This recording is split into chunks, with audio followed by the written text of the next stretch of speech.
Propiedades generales de los compuestos inorgánicos. En esta sección veremos algunas de las propiedades en forma muy general y después aplicaremos estos conocimientos al medio ambiente, viendo cómo se comportan estos compuestos en él.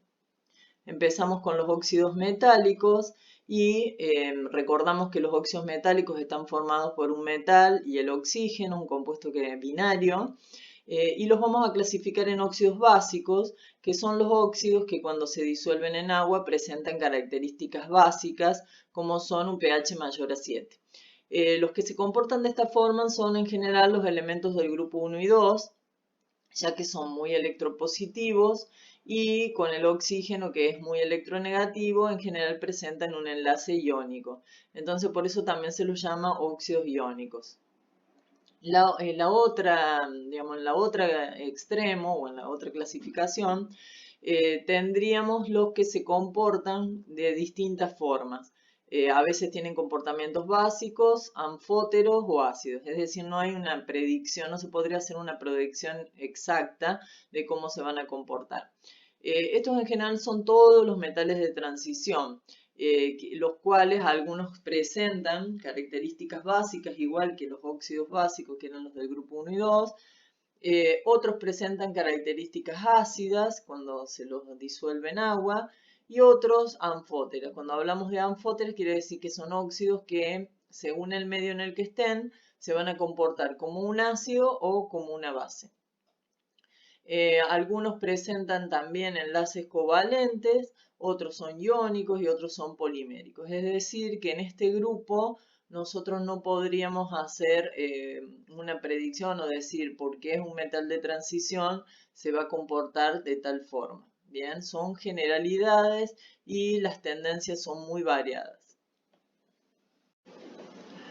En esta filmina diremos en general acerca de los óxidos metálicos que sus características metálicas y básicas, si lo ubicamos en la tabla periódica, van a aumentar de arriba hacia abajo en el grupo, es decir, crecen cuando bajamos en el grupo y crecen cuando nos movemos de derecha a izquierda en el periodo. Es decir, mientras nos acerquemos a los elementos más electropositivos, estas propiedades metálicas y por lo tanto propiedades básicas se van a ver incrementadas o van a acercarse más a esas características. Lo mismo pasa con el punto de fusión, que aumenta también hacia la derecha en el hacia la izquierda en el periodo y hacia abajo en el grupo. De la misma forma que el carácter metálico y el carácter básico.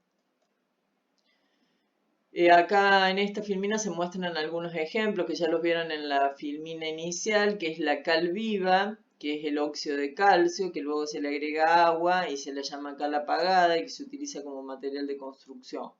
El herrumbre, que forma el hierro y bueno, que causa grandes pérdidas económicas, bueno, que tiene un color naranja amarronado, es un óxido del hierro. Después tenemos algunos óxidos que se utilizan, por ejemplo, para fabricar pinturas, como es el óxido de zinc, y otros óxidos que forman, con algunas impurezas, piedras preciosas. Los colores, en general los del grupo 1 y 2 son blancos, pero luego tenemos una amplia gama de coloraciones. Vamos a los óxidos no metálicos o anhídridos. Y son compuestos binarios, nuevamente, esto ya lo sabíamos, que surgen de la combinación química del oxígeno con un no metal. Los enlaces, por los enlaces que presentan, que en general son covalentes, se los llama óxidos covalentes. También se los llama óxidos ácidos, porque la mayoría, no todos, al reaccionar con el agua se transforman en un oxoácido. Y bueno, acá hay algunos ejemplos del dióxido de carbono, el anhídrido carbónico, el anhídrido sulfuroso, el anhídrido sulfúrico. Pero algunos no metales forman óxidos inertes, es decir, que no reaccionan con el agua, y acá se presentan algunos ejemplos que los vamos a ver más adelante también.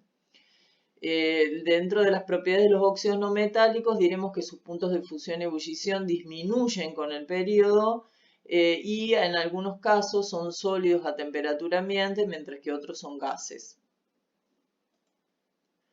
Vamos con los hidruros. Los hidruros, bueno, recordamos que contienen hidrógeno y otro elemento que puede ser metálico o no metálico. Sus características es que pueden ser iónicos o covalentes y las propiedades físicas y químicas cambian de iónicas a covalentes en un periodo. Si hablamos de las propiedades de los hidruros, diremos que estas varían en un periodo. Bueno, acá se muestran algunos hidruros que pertenecen al periodo, al segundo periodo. Y empezamos con los de hidruros iónicos, que se forman cuando el hidrógeno molecular se combina químicamente con algún metal alcalino o algún alcalino térreo. Estos hidruros, que son iónicos, son sólidos, tienen puntos de fusión alta, que son característicos de los compuestos iónicos y tienen alta reactividad química con el agua, dando soluciones básicas. Después tenemos, en el caso del berilio, otro elemento del segundo periodo, que en realidad forma un hidruro sólido, polimérico, y los enlaces que posee este compuesto son covalentes. Luego pasamos a, yendo más hacia la derecha en el periodo, a dos no metales, como son el boro y el carbono, que son no polares los hidruros y son gaseosos a temperatura ambiente. Mientras que, si avanzamos más aún, en el caso del nitrógeno, oxígeno y flúor, vamos a tener, fíjense, enlaces covalentes muy polares, que después me van a dar fuerzas intermoleculares del tipo enlace puente hidrógeno, y que el hidrógeno va a ser el extremo positivo en ese enlace polar. Con respecto a las propiedades ácido-básicas, como ya mencioné, varían en el periodo de básicas a ácidas. Los primeros, los hidruros del grupo 1 y 2, van a ser básicas y, por ejemplo, el amoníaco también sigue siendo básico, pero ya el agua, que se comporta como ácido básico, es decir, es un anfótero, y el fluoruro de hidrógeno, que ya se comporta como ácido cuando lo mezclo con agua.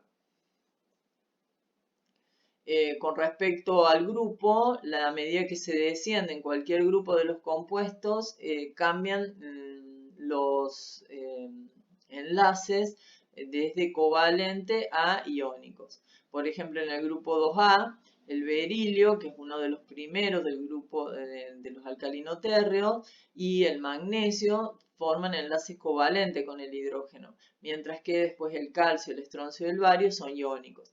Es decir que recuerden que las características metálicas crecían a medida que descendía en el grupo. Lo mismo pasa con el tipo de enlace que va de covalente a iónico. Hidróxidos o bases. Los hidróxidos, álcalis o bases son compuestos ternarios. Tienen oxidrilo en su estructura y algunos son comunes en el hogar, como son la soda cáustica, que es un destapacañería, que es el hidróxido de sodio, el hidróxido de magnesio, que se utiliza como laxante o para contrarrestar la acidez estomacal. Las propiedades de los hidróxidos dependen del metal que lo constituyen. Algunos presentan propiedades básicas muy intensas o muy fuertes, y en general son los que son derivados de los metales alcalino y alcalino térreo. Y otros tienen un comportamiento anfótero, es decir, a veces se comportan como bases y otras veces como ácidos. De las propiedades más marcadas de las bases, es decir, son típicas de las bases, pero veremos más adelante que a veces pueden ser más importantes según la base que tengamos, es que convierten el papel de tornasol, lo tornan azul. Después a la fenolftaleína, la biera es incolora y en presencia de una base se vuelve fucsia. Son resbalosos, untuosos al tacto, tienen sabor amargo como el jabón, son corrosivos, ven cómo se muestra acá en la figura. Tienen un pH mayor a 7, acá les puse un papel indicador con la escala de pH. Neutralizan los ácidos, es decir que anulan las propiedades de los ácidos y viceversa. Y conducen la corriente eléctrica cuando están formando soluciones acuosas, ya que se disocian en iones positivos y negativos. Estas son propiedades muy generales para las bases típicas. Acá un poco la aplicación, por ejemplo, industrial del hidróxido de sodio, que se lo utiliza para fabricar papel, jabón, colorantes, fibras textiles, plásticos. El hidróxido de aluminio, que se lo utiliza como precipitante para clarificar el agua en el proceso de potabilización. La cal apagada o hidratada, que se lo utiliza como material de construcción. Nuevamente, hablando de las propiedades de los hidróxidos básicos, vamos a decir que, bueno, esto ya lo mencionamos, el hidróxido de sodio y el de potasio específicamente tienen la propiedad de absorber humedad del aire y los hidróxidos se obtienen cuando reacciona un ácido básico con agua y digamos, lo voy a obtener cuando reaccionen estos dos reactivos. Acá, con respecto a que cuando lo disuelvo en agua, el hidróxido, si es un hidróxido básico, se va a disociar y si más se disocia y más oxidrilos libera, más fuerte es la base. Por ejemplo, yo no puedo ingerir hidróxido de sodio porque es una base muy fuerte que se disocia totalmente. Y sí puedo ingerir, por ejemplo, leche de magnesia que tiene hidróxido de magnesio, ya que es una base débil porque libera pocos oxidrilos cuando lo disuelvo en agua.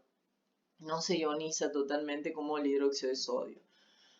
Acá dice que el hidróxido de sodio, soda cáustica, es una base fuerte porque forma muchos iones hidróxidos y su ingestión provoca graves daños en el aparato digestivo.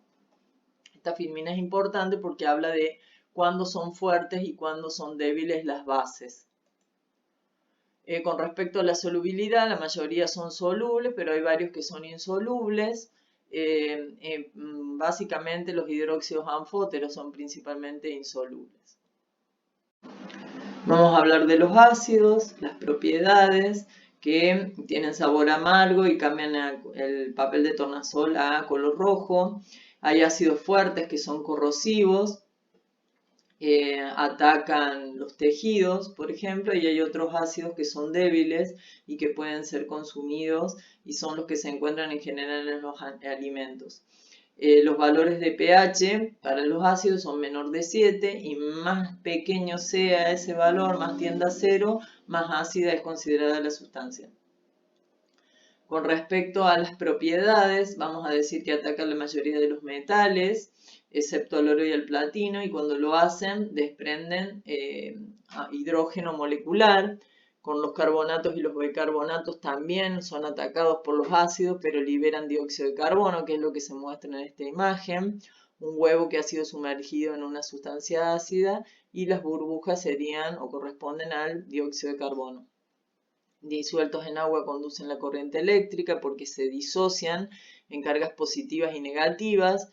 Bueno, tienen un valor menor que 7 y se neutralizan con las bases. Acá voy a empezar a mencionar algunos casos especiales, como son el ácido sulfúrico, que se utiliza como en una solución para las baterías. Nunca hay que agregarle agua al ácido, no es recomendable. Lo recomendable es al agua agregarle el ácido. Después una imagen de seguridad que ataca los metales y los tejidos.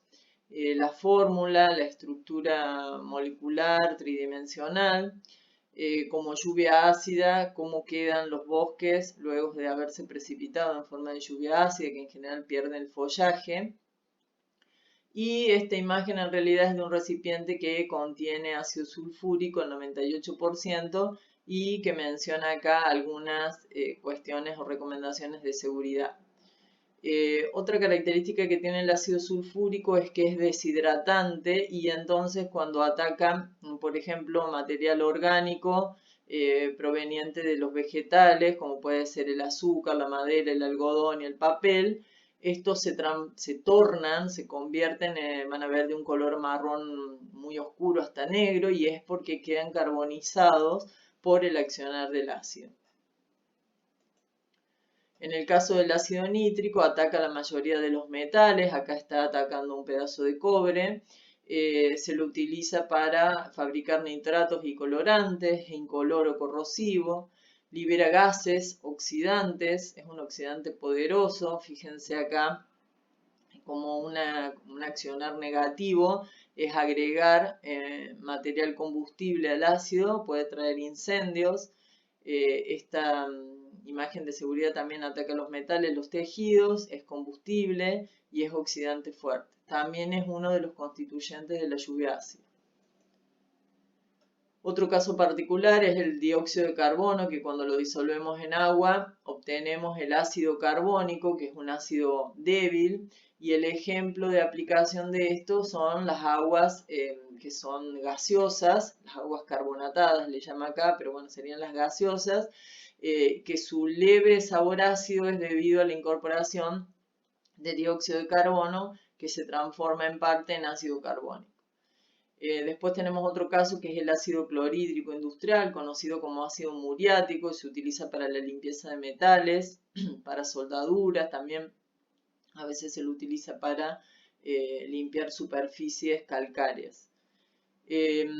Recuerden que los ácidos atacan los carbonatos. El ácido fluorhídrico es el único que puede atacar los silicatos, es decir, los recipientes de vidrio. Nosotros no podemos guardar ácido fluorhídrico en un recipiente de vidrio. Bueno, y acá hablamos de la disociación de los ácidos, y los ácidos cuando los disolvemos en agua se van a disociar, en este caso liberando los protones, y como este tiene dos, se habla acá de una primera disociación cuando libera uno.